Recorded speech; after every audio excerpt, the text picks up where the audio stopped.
À 23 ans, Karmapa Lama est considéré comme un Bouddha vivant par le peuple tibétain et le troisième du Tibet après le Dalai Lama.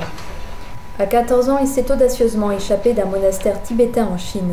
Il a traversé l'Himalaya à pied, puis à cheval avant d'arriver en Inde.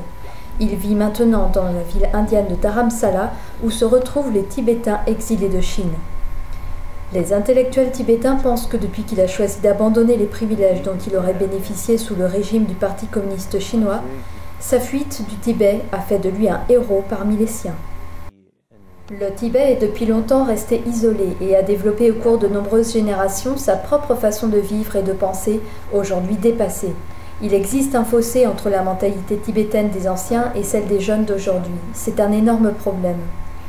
En dépit d'avoir reçu une éducation traditionnelle, le Karmapa Lama est aussi étonnamment moderne. Il possède un iPod, une PlayStation et il apprécie les films d'Indiana Jones. Les moines disent que le gouvernement indien lui interdit de parler de politique, mais il semble enclin à parler de la situation au Tibet.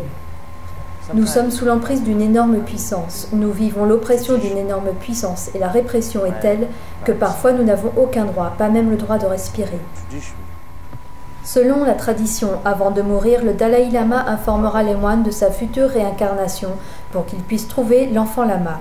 Les Tibétains craignent néanmoins que le Parti communiste chinois impose son propre successeur, comme ils l'ont fait en 1995 avec le Panchen Lama, le deuxième dignitaire lama. Le Karmapa Lama est le chef de l'école Kagyu, l'une des 4 écoles du bouddhisme tibétain, alors que le Dalai Lama est le chef de l'école Gelugpa.